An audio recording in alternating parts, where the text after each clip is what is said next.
జీవితంలో ఎప్పుడు ఇలాంటి ఇంటికి కోడలిగా వస్తానని ఊహించుండవు కదా. నీ తాహతుకి ఈ ఇంట్లో నిలబడే అర్హత కూడా లేదని నీకు తెలుసు. ఈ ఇంట్లో నీ స్థానం ఒక పని మనిషి కన్నా హీనమని అది నువ్వు గుర్తుంచుకో. ఇంటి బయట కాపలా కాసే కుక్కకి ఇంత అన్నం పడేసినట్టు నీకూడా పడేస్తాం. అంతకు మించి ఏం ఆశించుకో.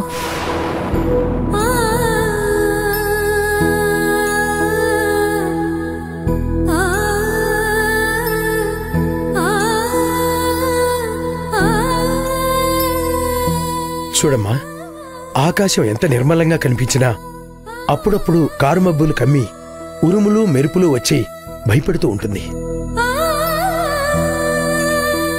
అవన్నీ తట్టుకుంటేనే జీవితం ఇంద్రధనుస్సులా వికసిస్తుంది. కొంచెం ఓపికతో ఉండమ్మా.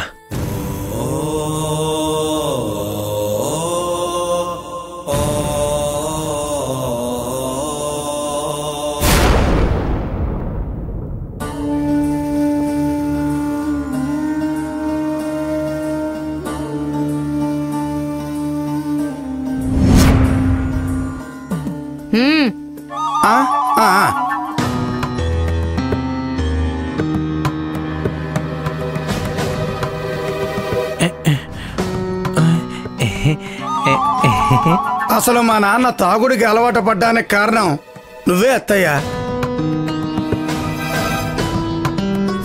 ఆయన రోజు తాగి మమ్మల్ని ఇబ్బంది పెడుతుంటే తప్పన్నయ్యా అని చెప్పాల్సిందే పోయి మా నాన్నని మరింత రెచ్చగొట్టావు. మా నాన్నని దూరం చేసింది నువ్వే అత్తయ్యా. ఆ పాపం నీదే.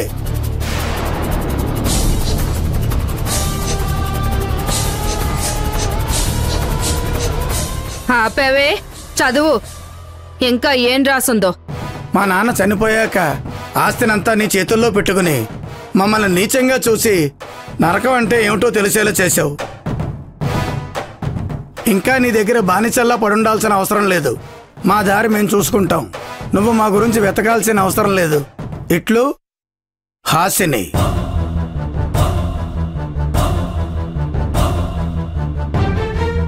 అంటే నా మీద మనసులో ఇంత కోపం దాచుకున్నావన్నమాట. అయ్యో వదినా, అది చిన్నపిల్ల, ఏదో తెలియకలా. తెలియకేంటే తెలియక? నీ కూతురికి అన్నీ తెలుసు. వాళ్ళు అమాయకులు అనుకుంటే నేను పిచ్చిదాన్ని అవుతాను. పెద్ద కూతురేమో నా కొడుకుతో పెళ్లి పెట్టుకుని పెళ్లి పీటల మీద నుంచి తప్పించుకుని పారిపోయింది. ఆ రౌడీగాడిని పెళ్లి చేసుకుంది. ఇదేమో ఇన్నాళ్ళు తిండి పెట్టిన నన్ను నానా తిట్లు తిట్టి వెళ్ళిపోతానని లెటర్ రాసింది. ఇలానే వదిలేస్తే ఏదో ఒక రోజు మీరందరూ కలిసి నా గొంతు పిసికి చంపేస్తారు. మీరు అమాయకులా? మీరు అమాయకులు కాదే. మిమ్మల్ని ఇలా వదిలిపెట్టకూడదు. మమ్మీ, హాసిని ఏమైనా అంటే నేను ఊరుకోను. హాసిని, మనిద్దరం కలిసి వెళ్ళిపోదామన్నావు కదా.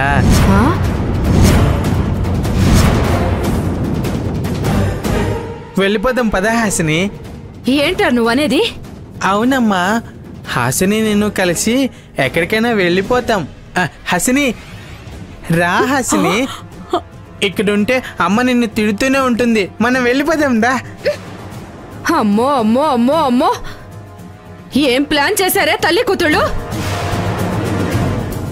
పెద్ద కూతుని రెచ్చగొట్టి అలా పంపించావు, చిన్న కూతుని ఇలా తయారు చేసావన్నమాట. ఇదంతా నువ్వు నేర్పిందేగా. పైగా నా కూతురు అమాయకురాలు, దానికి ఏం తెలీదు అంటూ నాటకాలు ఆడతావా? నాటకాలు. అత్తయ్య, మా అమ్మనేమనకండి. ఇందులో మా అమ్మ తప్పేమీ లేదు. అసలు నోర్మే,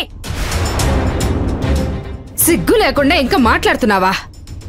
నాకు తెలిసే మీరందరూ కలిసి మా అన్నయ్యని చంపేసుంటారు. అలా మాట్లాడకూడదునా. కట్టుకున్న భర్తను చంపుకునేంత దుర్మార్గురాలని కాదు. నీ నీతి కబుర్లు నాకు చెప్పకు. అసలు ఇదంతా నువ్వే ప్లాన్ చేసి మంజుతో ఆ రౌడీగాడిని మోసం చేసి పెళ్లి చేసుకోమని నువ్వే చెప్పుంటావు. దాని పెళ్లి పెటాకులు చేసి దాన్ని తీసుకొచ్చి మళ్ళీ నా కొడుకిచ్చి పెళ్లి చేయకపోతే నా పేరు త్రిపుర సుందరే కాదు.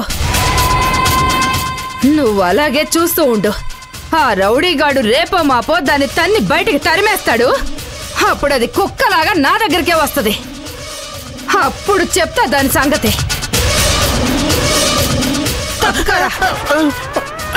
ఏంటి చూస్తున్నావు? పద పద పదరా. అమ్మా, అత్తయ్య మాటలేం పట్టించుకోవద్దు. సత్య చాలా మంచి మనిషి అమ్మా. అక్కని చాలా బాగా చూసుకుంటాడు. నాకు నమ్మకం లేదమ్మా. అతను మంచివాడైనా మీ అక్క ఆ ఇంటికి కోడలిగా గౌరవంగా వెళ్ళలేదు. అదే నా భయం.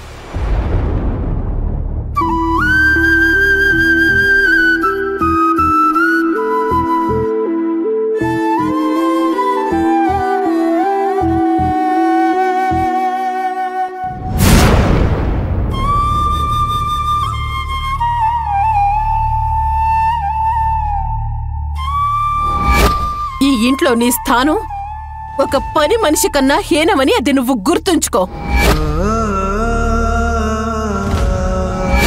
ఇంటి బయట కాపలా కాసే కుక్కకి ఇంత అన్నం పడేసినట్టు నీకు కూడా పడేస్తాం.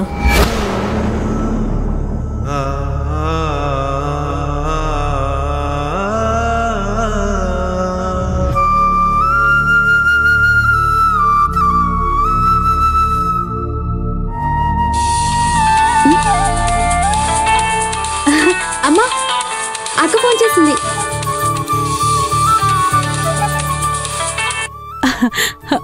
అమ్మా మంజు, అమ్మా, ఎలా ఉన్నావు తల్లి?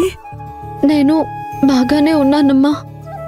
నిజం చెప్పు, అక్కడ అందరూ నిన్ను బాగా చూసుకుంటున్నారా?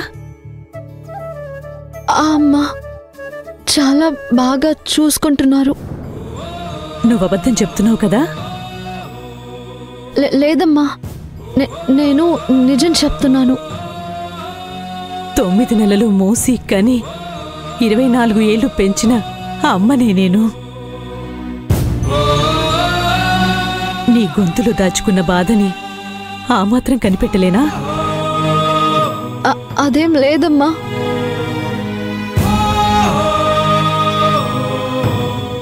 సరే, నేను తర్వాత కాల్ చేస్తాను. హలో హలో మంజు, మంజు, ఏమైందమ్మా? ఎక్కువ మాట్లాడితే ఏడుపు వస్తుందేమోనని అక్క ఫోన్ కట్ చేసిందమ్మా. అమ్మా,